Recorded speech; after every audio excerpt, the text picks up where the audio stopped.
ನಮಸ್ಕಾರ ವೀಕ್ಷಕರೇ, ಜನತಾ ಟೈಮ್ಸ್ 7ಗೆ ಸ್ವಾಗತ.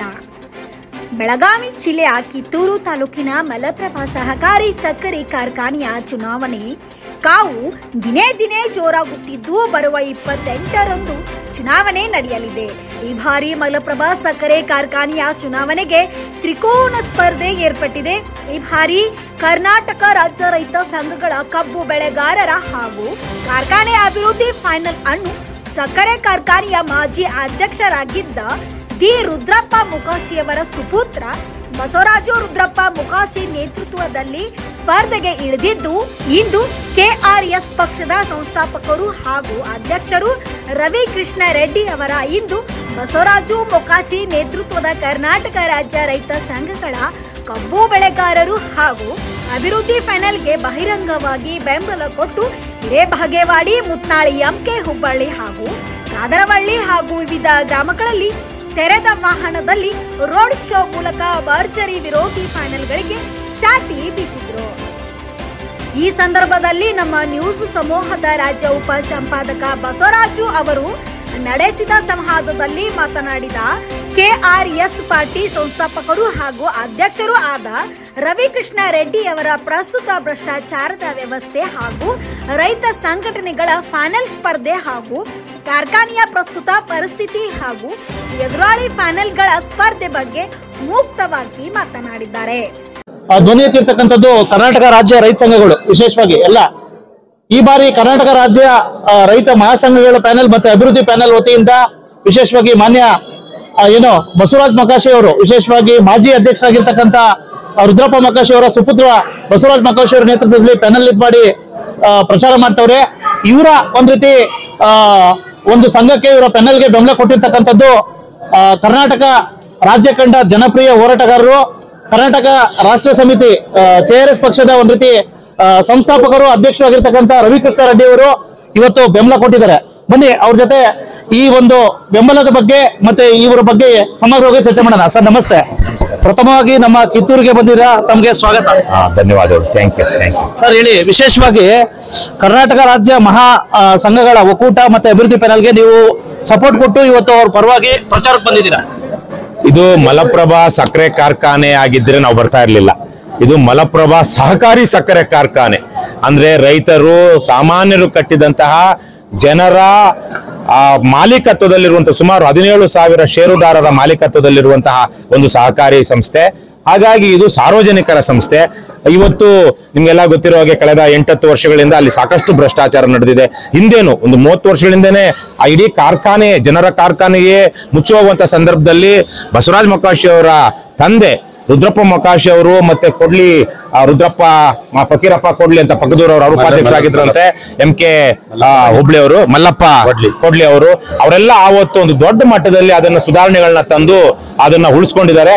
ಇವತ್ತು ಸಹ ಈಗ ನನಗೆ ಯಾರು ಹೇಳ್ತಾರೆ, ಹಿಂದಿನ MD ಮತ್ತು ಹಾಲಿ MD ಇವರೆಲ್ಲ ಸಾಕಷ್ಟು ಭ್ರಷ್ಟಾಚಾರ ಮಾಡಿದ್ದಾರೆ ಅಂತ ಹೇಳಿ. ಹಾಗಾಗಿ ಸುಮಾರು 2 ವರ್ಷಗಳಿಂದ ರೈತ ಸಂಘಗಳು ಹೋರಾಟ ಮಾಡ್ಕೊಂಡು ಬಂದಿದ್ವು. 28 ದಿನಗಳ ಏನು ಅಹೋರಾತ್ರಿ ಹೋರಾಟ ಮಾಡಿದ್ರಂತೆ. ನಮ್ಮ ಜೊತೆ ಮೀನಾಕ್ಷಿ ನಲ್ಗುಳಿ ಅವರಿದ್ದಾರೆ. ಅವರು ಈಗ ಹಾಲಿ ಆಡಳಿತ ಮಂಡಳಿಯ ನಿರ್ದೇಶಕರು. ಅವರು ಸಹ ಆಡಳಿತ ಮಂಡಳಿ ಇದ್ಕೊಂಡೇ ಅಲ್ಲಿಯ ಭ್ರಷ್ಟಾಚಾರ ಮತ್ತು ಜನರಿಗಾಗ್ತಿರುವಂತಹ ಮೋಸದ ಬಗ್ಗೆ ಅವರು ಹೋರಾಟ ಮಾಡಿದ್ದಾರೆ. ಸೊ ಈ ತರಕ್ಕೆಲ್ಲ ಒಂದಷ್ಟು ಜನ ಪ್ರಾಮಾಣಿಕರು ಷೇರುದಾರರಾಗಿದ್ದು ಈ ಕಾರ್ಖಾನೆಯನ್ನ ಜನರ ಮಾಲೀಕತ್ವದಲ್ಲಿ ಉಳಿಸ್ಕೊಳ್ಬೇಕು ಅಂತ ಹೇಳಿ ಹೋರಾಟ ಮಾಡ್ತಿದ್ದಾರೆ. ಹಾಗಾಗಿ ನೀವು ಬರಬೇಕು ಅಂತ ಹೇಳಿ ನಮ್ಮ ಪಕ್ಷದ ರಾಜ್ಯ ಸಂಘಟನಾ ಕಾರ್ಯದರ್ಶಿ ಮತ್ತು ಬೆಳಗಾವಿ ಉಸ್ತುವಾರಿ ಆಗಿರುವಂತಹ ಬಸಪ್ಪ ಕುಮಾರ್ ಅವರು ಹೇಳಿದ್ರಿಂದ ನಾನು ಒಬ್ಬ ರೈತನಾಗಿ, ರೈತನ ಮಗನಾಗಿ ಮತ್ತು ರಾಜ್ಯದ ರೈತ ಉಳಿದ್ರೆ ನಾವು ಹಿಂದೆನೆ ನಾವು ಸುಮಾರು 12 ವರ್ಷಗಳಿಂದನೇ ಹೋರಾಟ ಮಾಡಿದಾಗ ರಾಜ್ಯಾದ್ಯಂತ 100 ಜನ ಏನು ಆತ್ಮಹತ್ಯೆಗಳು ಮಾಡ್ಕೊಳ್ತಾ ಇದ್ರು ರೈತರು. ಆ ಸಂದರ್ಭದಲ್ಲಿ ನಾನೊಂದು ಸ್ಲೋಗನ್ ಕೊಟ್ಟಿದ್ದೆ, ಸ್ವಾವಲಂಬಿ ರೈತ, ಸ್ವಾಭಿಮಾನಿ ರೈತ. ಸ್ವಾಭಿಮಾನಿ ಆದ ರೈತ ಆತ್ಮಹತ್ಯೆ ಮಾಡ್ಕೊಳಕ್ ಹೋಗೋದಿಲ್ಲ. ಯಾವ ರೈತ ಸ್ವಾಭಿಮಾನಿ ಆಗಿರ್ತಾನೆ, ಸ್ವಾವಲಂಬಿ ಆಗಿದ್ರೆ ಮಾತ್ರ. ಅವನು ಅವಲಂಬಿತನಾಗಿದ್ರೆ ಕಷ್ಟಗಳು ಬಂದಾಗ ಏನೋ ಒಂದು ಪರಿಹರಿಸ್ಕೊಳ್ಳಾಗದೆ ಬೇರೆ ಬೇರೆ ತಪ್ಪು ಜೀವ ಕಳ್ಕೊಳ್ಳುವಂತ ಸ್ಥಿತಿಗೆ ಹೋಗ್ತಾರೆ ಅಂತ. ಸೊ ಹಾಗಾಗಿ ಇವತ್ತು ರೈತರು ಉಳಿಬೇಕು ಅಂದ್ರೆ ರೈತರ ಮಾಲೀಕತ್ವದಲ್ಲಿರುವಂತಹ ಕಾರ್ಖಾನೆಗಳು ಉಳಿಬೇಕು ಇವತ್ತು. ಹಾಗಾಗಿನೇ ಈ ಮಲಪ್ರಭಾ ಸಹಕಾರಿ ಸಕ್ಕರೆ ಕಾರ್ಖಾನೆ ಏನಿದೆ ಈ ಭಾಗದ ಬೆಳಗಾವಿ, ಉತ್ತರ ಕರ್ನಾಟಕ ಭಾಗದ ಅತ್ಯಂತ ಬಹಳ ಹಳೆಯ ಮತ್ತು ಬಹಳ ಯಶಸ್ವಿಯಾಗಿದ್ದಂತ, ಲಾಭದಲ್ಲಿ ನಡೀತಿದ್ದಂತ ಸಕ್ಕರೆ ಕಾರ್ಖಾನೆ ಇವತ್ತು ನಷ್ಟದಲ್ಲಿದೆ. ಸುಮಾರು 70 ಕೋಟಿ ರೂಪಾಯಿಯಲ್ಲಿ ಅಲ್ಲಿ ಏನು ಏರುಪೇರು ಆಗಿದೆ, ಭ್ರಷ್ಟಾಚಾರ ಆಗಿದೆ ಅಂತ ಹೇಳ್ತಾರೆ. ಹಾಗಾಗಿ ಇಂಥದ್ನೆಲ್ಲ ನಿಲ್ಲಿಸುವಂತಹ ಜನ ಅದರ ಆಡಳಿತ ಮಂಡಳಿಗೆ ಬರಬೇಕು ಅನ್ನುವಂತಹ ಹಿನ್ನೆಲೆಯಲ್ಲಿ ನಾವು ಬಂದು ನಮಗೆ ತುಂಬಾ ಸಂತೋಷ ಇದೆ. ಇವತ್ತು ನನಗೆ ನಾಳೆ ಕೇಸ್ ಇದೆ, ನಾಡಿದ್ದು ಕೇಸ್ ಇದೆ, ಕಳ್ಳರು ಕದಿಮ್ರು ನಮ್ಮ ಮೇಲೆ ಹಾಕಿರುವಂತ ಕೇಸು, ನಾನು ಬೆಂಗಳೂರಲ್ಲಿ ಇರಲೇಬೇಕು. ಆದ್ರೆ ಇವತ್ತೊಂದು ಅವಕಾಶ ಮಾಡ್ಕೊಂಡು ಒಂದ್ ದಿವಸನಾದ್ರೂ ನಾನು ಇಲ್ಲಿ ಬಂದು ಎಲ್ಲ ರೈತರ ಜೊತೆಗೆ ಕಲಿತು ಈ ಸಕ್ಕರೆ ಕಾರ್ಖಾನೆಯನ್ನ ಉಳಿಸ್ಕೊಳ್ಳುವ ದಿಕ್ಕಿನಲ್ಲಿ ನನ್ನದು ಮತ್ತೆ ನಮ್ಮ ಪಕ್ಷದವ್ರದ್ದು ಎಲ್ಲರನ್ನು ಸೇರಿಸಿ ನಾವೇನ್ ಕೆಲಸ ಮಾಡ್ತಿದೀವಿ ಇವತ್ತು. ಇವರ ಪರವಾಗಿ, ಈ ಪ್ಯಾನೆಲ್ ಪರವಾಗಿ, ಕಬ್ಬು ಬೆಳೆಗಾರರ ಮತ್ತು ರೈತರ ಅಭಿವೃದ್ಧಿ ಪ್ಯಾನೆಲ್ ಅವರ ಪರವಾಗಿ, ವಿಶೇಷವಾಗಿ ಬಸವರಾಜ್ ಮೊಕಾಶಿ ಅವರ ನೇತೃತ್ವದಲ್ಲಿರುವಂತಹ 15 ಜನರ ಪ್ಯಾನೆಲ್ ಪರವಾಗಿ ಮತ ಕೇಳ್ತಿರೋದಕ್ಕೆ ನನಗೆ ಸಂತೋಷ ಇದೆ. ಮತ್ತು ಜನ, ವಿಶೇಷವಾಗಿ ಈ ಮತದಾರರು ಏನಿದ್ದಾರೆ 17,000 ಷೇರುದಾರ ಮತದಾರರು, ಅವರು ಮುಂದಿನ ದಿನಗಳಲ್ಲೂ ಸಹ ಅವರು ಮತ ಹಾಕುವಂತಹ ಒಂದು ಅವಕಾಶವನ್ನ ಉಳಿಸ್ಕೊಳ್ತಾರೆ ಅನ್ನುವಂತ ವಿಶ್ವಾಸ ಇದೆ. ಯಾಕಂದ್ರೆ ನಾವು ಅನೇಕ ಕಡೆ ನೋಡಿದೀವಿ. ಈಗ ಎಲ್ಲಿ ಪಾಂಡವಪುರ ಸಹಕಾರಿ ಸಕ್ಕರೆ ಕಾರ್ಖಾನೆ ಇವತ್ತು ಮೈಸೂರಲ್ಲ, ಮಂಡ್ಯದ್ದಲ್ಲ, ಪಾಂಡವಪುರದ್ದು ಇವತ್ತು ನಿರಾಣಿ ಕೈಗೆ ಹೋಗಿದೆ. ಅದು ಸಹಕಾರಿ ಸಕ್ಕರೆ ಕಾರ್ಖಾನೆ ಇವತ್ತು ಆಗಿರುವಾಗ ಅಲ್ಲಿ ಷೇರುದಾರರು ಏನಾದ್ರು. ಹಾಗಾಗಿ ಇವತ್ತೇನು 17,000 ಜನ ಷೇರುದಾರರಿದ್ದಾರೆ. ಮುಂದಕ್ಕೆ ಇದು ಖಾಸಗೀಕರಣ ಆಗಬಾರ್ದು, ನಮ್ಮ ಮಾಲೀಕತ್ವದಲ್ಲಿ ಇರಬೇಕು, ಮತ್ತೆ ಅದು ಲಾಭದಾಯಕವಾಗಿ ನಡೆದು ನಮ್ಮ ಪೂರ್ವಿಕರು ಆವತ್ತಿನ ಕಾಲಕ್ಕೆ ನನಗೆ ಹೇಳ್ತಾ ಇದ್ರು 500 ರೂಪಾಯಿ ಶೇರ್ ಹಾಕಿದ್ರಂತೆ, ಒಂದು ಶೇರಿಗೆ 500 ರೂಪಾಯಿ ಅಂತ. ಯಾವತ್ತು 1961ರಲ್ಲಿ ಅವತ್ತು ಒಂದು ತೊಲಾ ಚಿನ್ನ 200 ರೂಪಾಯಿ. ಅಂದ್ರೆ ಇವತ್ತಿನ 2.25 ಗ್ರಾಮ್ ಚಿನ್ನದಷ್ಟು ಬೆಲೆಗೆ ಆವತ್ತು ಅವರು ಶೇರ್ ತಗೊಂಡಿದ್ದು. ಅಂದ್ರೆ ಇವತ್ತು 2.5 ಲಕ್ಷ 3 ಲಕ್ಷ ರೂಪಾಯಿ ಬಂಡವಾಳವನ್ನ ಇವರ ಹಿರಿಯರು ಆವತ್ತಿಗೆ ಹಾಕಿದ್ರು. ಹಾಗಾಗಿ ನಿಮ್ಮ ಹಿರಿಯರು ನಿಮಗೆ ಕೊಟ್ಟಿರುವಂತಹ ಒಂದು ಏನು ಅವಕಾಶ ಅಥವಾ ಆಸ್ತಿ ಇದೆ, ಆಸ್ತಿಯನ್ನ ಉಳಿಸ್ಕೊಳ್ಬೇಕು ಅಂದ್ರೆ ಈ ಸಲ ನೀವು ಪ್ರಾಮಾಣಿಕವಾಗಿ ಈ ಫ್ಯಾಕ್ಟರಿಯನ್ನ ಉಳಿಸುವಂತಹ ಮತ್ತು ಬೆಳೆಸುವಂತಹ ಜನರಿಗೆ ಮತ ಹಾಕಿ. ನನಗೇನು ಆಗ್ಬೇಕಾಗಿಲ್ಲ, ನಾನೇನು ಇಲ್ಲಿನ ಷೇರುದಾರ ಅಲ್ಲ. ಈ ಫ್ಯಾಕ್ಟರಿ ಉಳಿದ್ರೆಷ್ಟು ಬಿಟ್ರಷ್ಟು ಸಾರ್ವಜನಿಕ ಆಸ್ತಿ ಹೋಯ್ತು ಅನ್ನುವಂತಹ ಒಂದು ಕಾಳಜಿಯಿಂದ ಹೇಳಬಹುದೇ ಹೊರತು ತೀರಾ ವೈಯಕ್ತಿಕವಾಗಿ ನೋಡಿದಾಗ ನಮಗೇನು ಏನಿದೆ ಅದರಲ್ಲಿ. ಹಾಗಾಗಿ ದಯವಿಟ್ಟು ನಿಮ್ಮ ಶ್ರೇಯಸ್ಸಿದೆ, ನಿಮ್ಮ ಹಿರಿಯರು ಕೊಟ್ಟಿರುವಂತಹ ಆಸ್ತಿಯನ್ನ ಉಳಿಸ್ಕೊಳ್ಳಿ.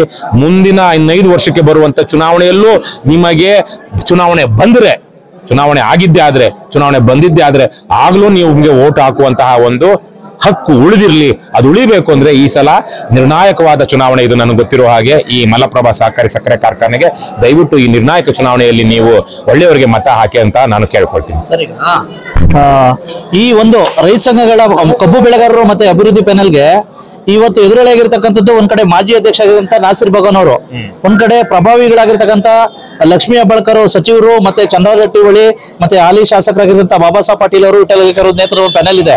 ವಿಶೇಷವಾಗಿ ಯಾವ ರೀತಿ ಪೂರಕ ಸರ್? ವಿಶೇಷವಾಗಿ ಈಗ ನಿಮ್ಮ ಪ್ರಚಾರ ಇವ್ರ ಗೆಲುವಿಗೆ ಯಾವ ರೀತಿ ಪೂರಕ?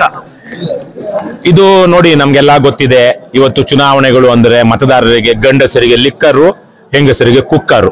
ನಿಮ್ಮ ಬೆಳಗಾವಿ ಜಿಲ್ಲೆಯಲ್ಲಂತೂ ಅದು ವಂಶ ಪಾರಂಪರ ರಾಜಕಾರಣ ಮತ್ತು 17-18 ಜನ ನಾವು ನೋಡ್ತಾ ಬಂದಿದ್ದೀವಿ. ಒಂದು 20 ಕುಟುಂಬಗಳು ಇಡೀ 18 ಕ್ಷೇತ್ರಗಳನ್ನ ಇಲ್ಲಿ ಕಂಟ್ರೋಲ್ ಮಾಡುತ್ತೆ. ಹೇಗೆ? ಹಣದ ಪ್ರಭಾವದಿಂದಾಗಿ, ಹಣ, ಹೆಂಡ, ಹಂಚಿ ಒಂದಷ್ಟು ಜಾತಿ ರಾಜಕಾರಣ ಮಾಡಿ.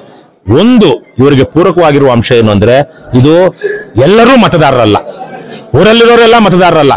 ಸುಮಾರು 450 ಹಳ್ಳಿಗಳಲ್ಲಿ ಹಂಚಿ ಹೋಗಿರುವಂತಹ ಕೃಷಿಕರು, ರೈತರು, ಇವತ್ತಿಗೂ ಕಬ್ಬು ಬೆಳೀತಿರುವಂತಹವರು ಮತ್ತು ಒಂದಷ್ಟು ಮಟ್ಟಿಗೆ ಮಧ್ಯಮ ವರ್ಗ ಮತ್ತು ಮೇಲ್ಮಧ್ಯ ವರ್ಗದಲ್ಲಿರುವಂತಹ ಕೃಷಿಕ ರೈತರು ಇವರ ಮತದಾರರು. ಅಂದ್ರೆ ಪ್ರಜ್ಞಾವಂತರು ಮತ್ತೆ ಸ್ಥಿತಿವಂತರು ಬಹುತೇಕರು. ಹಾಗಾಗಿ ಯಾರೋ ಬರ್ತಾರೆ, ನಮ್ಗೊಂದ್ 1,000 ಕೊಡ್ತಾರೆ, 2,000 ಕೊಡ್ತಾರೆ ಅಂತ ಬಾಗಿಲು ತೆರೆದಿಟ್ಕೊಂಡು ಕೂತಿದ್ದು ಅವ್ರು ಕೊಡುವ ಕುಕ್ಕರು, ನಿಕ್ಕರು, ಸೀರೆಗೆ ಓಟ್ ಹಾಕುವಂತಹ ಜನ ಈ ಮಲಪ್ರಭಾ ಸಹಕಾರಿ ಸಕ್ಕರೆ ಕಾರ್ಖಾನೆ ಮತದಾರರಲ್ಲ. ನಾನು ಆಗ ಓಟ್ ಹಾಕುವಂತವ್ರನ್ನ ಏನು ಹಲಗಳೆಯೋದಿಲ್ಲ ಅಥವಾ ಏನು ಅವ್ರನ್ನ ಒಂದು ರೀತಿಯಲ್ಲಿ ಕಡಿಮೆ ಮಾಡೋದಿಲ್ಲ. ಆದ್ರೆ ಇಲ್ಲಿರುವಂತಹ ಮತದಾರರು ಬೇರೆಯವ್ರಿಗಿಂತ ಆಗ್ಲೇ ಹೇಳಿದಂಗೆ ಸುಮಾರು 60 ವರ್ಷಗಳ ಹಿಂದೆನೆ ಒಂದು ಒಳ್ಳೆಯ ಸಹಕಾರಿ ತತ್ವದಲ್ಲಿ ನಮ್ಮೆಲ್ಲರ ಪಾಲುದಾರಿಕೆಯಲ್ಲಿ ಒಂದು ಕಾರ್ಖಾನೆಯನ್ನ ಕಟ್ಕೋಬೇಕು ನಾವು. ಅದು ಆರ್ಥಿಕ ಚೈತನ್ಯ ಮೂಡಿಸಬೇಕು ನಮ್ಮಲ್ಲೆಲ್ಲರಲ್ಲೂ, ನಮ್ಮ ಭಾಗದ ಅಭಿವೃದ್ಧಿಗೆ ಕಾರಣವಾಗಬೇಕು ಅಂತ ಯೋಚನೆ ಮಾಡಿದ್ದಂತ ಪ್ರಜ್ಞಾವಂತ ರೈತರ ಕುಟುಂಬಕ್ಕೆ ಸೇರಿದವರು ಈ ಚುನಾವಣೆಯಲ್ಲಿ ಮತದಾರರು. ಹಾಗಾಗಿ ಪ್ರಜ್ಞಾವಂತರು ಅವರು ಯಾವುದೋ ಕೆಲವೊಂದು ಆಮಿಷಗಳಿಗೆ ಬಲಿಯಾಗದೆ ಇದ್ರೆ, ಆಡಳಿತ ಪಕ್ಷ ಅಥವಾ ನನಗಲ್ಲೇನೋ ಈಗಾಗಲೇ ಅವರು ಭ್ರಷ್ಟರಾಗದೆ ಇದ್ರೆ ಖಂಡಿತವಾಗಿ ರೈತರ ಪ್ಯಾನಲ್ಗೆನೆ ಓಟ್ ಹಾಕ್ತಾರೆ ಅನ್ನುವಂಥ ವಿಶ್ವಾಸ ಇದೆ. ಆದರೆ ನೀವು ಹೇಳ್ದಂಗೆ ಯಾರ್ಯಾರೋ ಲಕ್ಷ್ಮೀ ಹೆಬ್ಬಾಳ್ಕರ್ ತಮ್ಮ, ಇಲ್ಲಿನ ಕಿತ್ತೂರಿನ MLA, ಖಾನಾಪುರದ MLA ಪಕ್ಷಾತೀತವಾಗಿ ಅವರೆಲ್ಲ ಒಂದು ಪ್ಯಾನಲ್ ಮಾಡ್ಕೊಂಡಿದ್ದಾರೆ ಅಂತ ಹೇಳ್ತಾರೆ. ಅವರು ಎಲ್ಲಾ ರೀತಿಯ ತಂತ್ರ, ಕುತಂತ್ರ, ಮೋಸ ಏನೆಲ್ಲ ಮಾಡೋದಿಕ್ಕೂ ತೋಳ್ಬಲವನ್ನು, ಹಣಬಲವನ್ನು ಬಳಸೋದಿಕ್ಕೆ ಸಿದ್ಧರಿರ್ತಾರೆ. ಮತ್ತೆ ಅವ್ರು ಈಗಾಗಲೇ ತುಂಬಾ ಸಿಸ್ಟಮ್ಯಾಟಿಕ್ ಆಗಿ ಪ್ರತಿಯೊಂದು ಓಟನ್ನು ಪ್ರತಿಯೊಂದು ಮನೆಗೂ ತಲುಪುವಂತಹ ಒಂದು ವ್ಯವಸ್ಥೆ ಮಾಡ್ಕೊಂಡಿರ್ತಾರೆ ಅನ್ನೋದು ನನಗನ್ನಿಸಿದೆ. ಹಾಗಾಗಿ ನಾನು ಆಗ್ಲೇ ಇಲ್ಲಿನ ಅವ್ರ ಸ್ಥಳೀಯರ ಜೊತೆ ಮಾತಾಡ್ತಿರುವಾಗ, ಮೊಕಾಶಿ ಅವ್ರ ಜೊತೆ ಮಾತಾಡ್ತಿರುವಾಗ ಹೇಳ್ತಾ ಇದ್ದೆ, ನೀವು 15 ಜನ ಬಹುತೇಕ ಜನ ಒಂದು ರೀತಿಯಲ್ಲಿ ಪ್ರಾಮಾಣಿಕರು, ರೈತ ಹೋರಾಟ ಹೋರಾಟಗಳಲ್ಲಿ ಬಂದಿರುವಂತವರು. ಆದ್ರೆ ನಿಮಗೆ ಇನ್ನು ಈ 15 ಜನ ಒಂದು ಗುಂಪಾಗಿ ಈಗ ಪ್ಯಾನಲ್ ಮಾಡ್ಕೊಂಡಿದ್ದೀರಾ. ಮುಂದೆ ಇದನ್ನ ಇರೋದೇ 4 ದಿವಸ ಚುನಾವಣೆ. ಈ 4 ದಿವಸದಲ್ಲಿ ತುಂಬಾ ಸಿಸ್ಟಮ್ಯಾಟಿಕ್ ಆಗಿ ಪ್ರತಿಯೊಂದು ಮತದಾರರ ಮನೆಗೂ ನೀವು ತಲುಪುವ ರೀತಿಯಲ್ಲಿ ನಿಮ್ಮ ಪ್ರಚಾರ ಮಾಡಬೇಕು. ಈಗ ನಾವು ಬೆಳಗ್ಗೆಯಿಂದ ಒಂದು ಗಾಡಿ ತಗೊಂಡು ಒಂದು 40-50 ಗಾಡಿಗಳಲ್ಲಿ 4 ಹಳ್ಳಿಗಳಿಗೆ ಹೋಗಿ ಬಂದ್ವಿ. ಇದು ಒಂದು ರೀತಿಯ ಪ್ರಚಾರ, ಬಹಿರಂಗ ಪ್ರಚಾರ. ಆದ್ರೆ ನೀವು ಸಂಜೆ ಹೊತ್ತು, ಬೆಳಗ್ಗೆ ಹೊತ್ತು ಆ ಮತದಾರನ ಮುಟ್ಟುವಂತಹ ಫೋನ್ ಕಾಲ್ ಕ್ಯಾಂಪೇನ್ ಮಾಡಬೇಕು. ಮತ್ತೆ ಅವರು ಇದು ಜೊತೆಗೆ 4-5 ಬ್ಯಾಲೆಟ್ ಪೇಪರ್ ಇದೆ. ಜನರಲ್ಗೆ 1, ಹಿಂದುಳಿದ ವರ್ಗಕ್ಕೆ 2, ಮಹಿಳೆಯರಿಗೆ 1, ಮತ್ತೆ ಪರಿಶಿಷ್ಟ ಜಾತಿ ವರ್ಗಕ್ಕೊಂದು. ಸೊ ಹೀಗೆ 5 ಬ್ಯಾಲೆಟ್ ಪೇಪರ್ಗಳೇನೋ ಬರುತ್ತೆ. 5 ಬ್ಯಾಲೆಟ್ ಅಲ್ಲಿ ಒಟ್ಟು 15 ಜನರಿಗೆ ಇದು ಮಾಡಬೇಕು. ಮತ್ತೆ ಜನರಲ್ ಇರೋದ್ರಲ್ಲಿ 9 ಜನ ಇದ್ದಾರೆ. 9 ಬಿಟ್ಟು ನೀವು 10 ಹಾಕಿದ್ರೆ ನಿಮ್ಗೆ ಅಲ್ಲಿ ಇನ್ವ್ಯಾಲಿಡ್ ಆಗ್ಬಿಡುತ್ತೆ. ಸೊ ಹೀಗೆಲ್ಲ ಮತ ಹಾಕುವಂತವ್ರಿಗೆ ಬಹಳ ತಿಳುವಳಿಕೆ ಕೊಟ್ಟು, ಸಾಮಾನ್ಯ ಎಲ್ಲರೂ ಹೋದಾಗೆ ಅಂದ್ರೆ ಒಂದೇ ಓಟ್ ಅಲ್ವಾ, ಯಾವ್ದು ಬೇಕಾದ್ರೂ ಒತ್ತಬಹುದು ಅನ್ನುವಂತಹ ಮತ ಬ್ಯಾಲೆಟ್ ಅಲ್ಲ ಇದು. ಹಾಗಾಗಿ ಮತಪತ್ರ ಬಹಳ ವಿಶಿಷ್ಟವಾಗಿದೆ ಮತ್ತು ವಿಶಿಷ್ಟ ಅಂದ್ರೆ ಬಹಳ ಕಾಂಪ್ಲೆಕ್ಸ್ ಆಗಿದೆ.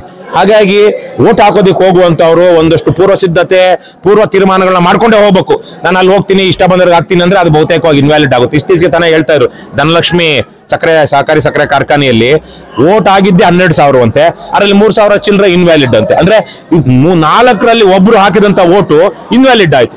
ಸೊ ಹಾಗಾಗಿ ಇದೆಲ್ಲವನ್ನು ನೀವು ನಿಮಗೆ ಓಟ್ ಹಾಕಬೇಕು ಅಂದ್ಕೊಂಡಿರುವಂತ ಜನ ಯಾವುದೇ ಕಾರಣಕ್ಕೂ ಅವರ ಮತ ಇನ್ವ್ಯಾಲಿಡ್ ಆಗದ ರೀತಿಯಲ್ಲಿ ನೀವು ಅವರಿಗೆ ಜಾಗೃತಿ ಮೂಡಿಸಬೇಕು. ಇವೆಲ್ಲವನ್ನು ನಾನು ಕಳೆದ 5 ಎಲೆಕ್ಷನ್ಗಳು ನಿಂತಿದ್ದೀನಿ. ನಾವೆಲ್ಲ ಪ್ರಾಮಾಣಿಕವಾಗಿ ಮಾಡಬೇಕು ಅನ್ಕೊಂಡು ಯಾವುದೇ ರೀತಿ ಅಕ್ರಮಗಳನ್ನ ನಿಲ್ಲಿಸ್ತಾ ನಾವು ಹೋರಾಟಗಳು ಮಾಡಿದೀವಿ. ಇವರೆಲ್ಲ ಹಳಬರಿದ್ದಾರೆ, ರೈತರಿದ್ದಾರೆ. ಇವರ ತಂದೆಯವರು ಇಲ್ಲಿ ಚೇರ್ಮನ್ ಆಗಿದ್ದಂತವ್ರು, ರುದ್ರಪ್ಪ ಮಕಾಶಿ ಅವರು ಚೇರ್ಮನ್ ಆಗಿ ಅವರು ಸಾಕಷ್ಟು ಅಭಿವೃದ್ಧಿ ಮಾಡಿದಂತವ್ರು. ಇವರೆಲ್ಲ ಅನುಭವಿಸ್ತರು ಅಂತ ಅಂದ್ಕೊಳ್ತೀನಿ. ಈಗಾಗಲೇ ಹೇಳಿದಂಗೆ ಮೀನಾಕ್ಷಿ ಅವರು ಈಗಲೂ ಹಾಲಿ ಅವರು ಆಡಳಿತ ಮಂಡಳಿ ಸದಸ್ಯ. ಇವರಿಗೆಲ್ಲ ಚುನಾವಣಾ ಅನುಭವ ಇದೆ. ಆದ್ರೆ ಅದರ ಹೊರತಾಗಿ ಪ್ರತಿಯೊಂದು ಚುನಾವಣೆಯಿಂದ ಚುನಾವಣೆಗೂ ಬಲಾಢ್ಯರ, ಭ್ರಷ್ಟರ, ದುರುಳರ ತಂತ್ರಗಳು ಬದಲಾಗ್ತಾನೆ ಇರುತ್ತೆ. ಹಿಂದೆ ಎಲ್ಲ ಕ್ಯಾಶ್ ಕೊಡ್ತಾ ಇದ್ರು, ಈಗ ಫೋನ್ ಪೇ ಮಾಡ್ತಾರಂತೆ. ಫೋನ್ ಪೇ ಮಾಡಿದ್ರೆ ಸಿಕ್ಕಾಕೊಳ್ಳೋ ಸುಲಭ. ಆದ್ರೆ ದುಡ್ಡು ತಗೊಂಡಿರೋನು ಬಂದು ನನಗೆ ಇವನು ಓಟ್ಗಾಗಿ ಹಣ ಕೊಟ್ಟ ಅಂತ ಹೇಳಲಿಲ್ಲ ಅಂದ್ರೆ ಶಿಕ್ಷೆ ಆಗೋದಿಲ್ಲ. ಹಾಗಾಗಿ ಚಾಪೆ ಕೆಳಗಡೆ ನುಗ್ತಾರೆ ಅವರು ಅಂತ ನಾವು ಚಾಪೆ ಕೆಳಗಡೆ ನುಗ್ಗದೇ ಇರುವಂತ ತಂತ್ರ ಮಾಡಿದ್ರೆ ಈ ಭ್ರಷ್ಟರು ರಂಗೋಲಿ ಕೆಳಗಡೆ ನುಗ್ಗುವಂತಹ ತಂತ್ರ ಮಾಡ್ಕೊಂಡಿರ್ತಾರೆ. ಹಾಗಾಗಿ ನೀವು ಅವನ್ನೆಲ್ಲ ಗಮನಿಸ್ಕೊಂಡು ಯಾವ ರೀತಿಯಲ್ಲಿ ಚುನಾವಣೆಗಳಾದ್ರೆ ನೀವು ಗೆಲ್ತೀರಾ, ಅಕ್ರಮಗಳನ್ನ ನಿಲ್ಲಿಸೋದು ಹೇಗೆ, ಮತ್ತೆ ನಿಮಗೆ ಮತ ಹಾಕಬೇಕು ಅಂದ್ಕೊಂಡಿರುವಂತ ಜನ ಅವರ ಮತಪತ್ರ ತಿರಸ್ಕೃತವಾಗದ ಹಾಗೆ ನಿಮ್ಗೆ ಓಟ್ ಹಾಕೋದು ಹೇಗೆ, ಇವೆಲ್ಲ ಬಹಳ ಕೆಲಸ ಇದೆ. ನನಗನ್ಸುತ್ತೆ ಎಲ್ಲ ಒಂದಷ್ಟು ಜನ ಒಳ್ಳೆ ಜನನು ಇವ್ರ ಜೊತೆ ಸೇರಿದ್ದಾರೆ. ಈ ಭಾಗದಲ್ಲಿರುವಂತವ್ರು, ಈ ಷೇರುದಾರರು ಅಲ್ಲದೇ ಇರೋರು, ಇವರ ಆಗ್ಲೇ ಹೇಳಿದಂಗೆ ರೈತ ಸಂಘದ ಮಹಾ ಒಕ್ಕೂಟಗಳ ಇವರು ಸಹ ಇಲ್ಲಿ ಸೇರಿದ್ದಾರೆ. ಹಾಗಾಗಿ ಇವರು ಮುಂದಿನ 3-4 ದಿವಸಗಳಲ್ಲಿ ಯಾವ ರೀತಿಯಲ್ಲಿ ತಂತ್ರಗಾರಿಕೆ ಮಾಡಬೇಕು, ಪ್ರಾಮಾಣಿಕವಾಗಿ, ನ್ಯಾಯಯುತವಾಗಿ ಅದನ್ನೆಲ್ಲ ಮಾಡ್ತಾರೆ ಅನ್ನುವಂಥ ವಿಶ್ವಾಸ ಇದೆ. ಅದನ್ನೆಲ್ಲ ಮಾಡಿ ಅವರು ಜಯಗಳಿಸ್ಲಿ ಅಂತ ನಾನು ಆಶಿಸ್ತೀನಿ. ಬರ್ತಕ್ಕಂಥ ದಿನಗಳಲ್ಲಿ ಮಲಪ್ರಭಾ ಸಕ್ಕರೆ ಕಾರ್ಖಾನೆಗೆ ಪರವಾಗಿ ತಾವು ಧ್ವನಿಯಾಗಿ ನಿಂತ್ಕೊತೀರಾ? ವಿಶೇಷವಾಗಿ ರಾಜ್ಯದ ಯಾವುದೇ ಭಾಗದಲ್ಲಾಗ್ಲಿ ಅಕ್ರಮಗಳಾಗಿದ್ರೆ ಸಾರ್ವಜನಿಕ ಸಂಸ್ಥೆಗಳಿಗೆ ಯಾವನೋ ಒಬ್ಬ ಈಗ ಖಾಸಗಿ ಕಾರ್ಖಾನೆ ಅಲ್ಲಿನ ಕಾರ್ಮಿಕರು ನಮ್ಮ ಜೊತೆಗೆ ಬರೋದಿಲ್ಲ, ಮತ್ತೆ ಅಲ್ಲಿಗೆ ಕಬ್ಬು ಹಾಕೋರು ನಮ್ಮ ಜೊತೆಗೆ ನಿಲ್ಲಲ್ಲ ಅಂದಾಗ ನಾವು ಏನು ಹೋರಾಟ ಮಾಡೋಕ್ಕಾಗೋದಿಲ್ಲ. ಆದ್ರೆ ಯಾವುದೇ ಸರ್ಕಾರಿ ಸಕ್ಕರೆ ಕಾರ್ಖಾನೆ ಇರಬಹುದು ಅಥವಾ ಸಹಕಾರಿ ಸಂಸ್ಥೆಯ ಕಾರ್ಖಾನೆಗಳಿರಬಹುದು, ಇವ್ರು ಯಾರೇ ಬಂದು ನಮಗೆ ಒಂದಷ್ಟು ಮಾಹಿತಿ ಕೊಟ್ರೆ ನಾವು ರಾಜ್ಯಾದ್ಯಂತ ಇದನ್ನು ಮಾಡ್ತಾ ಬಂದಿದ್ದೀವಿ. ಮುಂದಿನ ದಿನಗಳಲ್ಲೂ ಕರ್ನಾಟಕ ರಾಷ್ಟ್ರ ಸಮಿತಿ ಪಕ್ಷ ಜನರ ಪರವಾಗಿ, ನ್ಯಾಯದ ಪರವಾಗಿ, ಧರ್ಮದ ಪರವಾಗಿ ನಿಲ್ಲುತ್ತೆ. Bureau report, Basavaraju, Janata Times 7.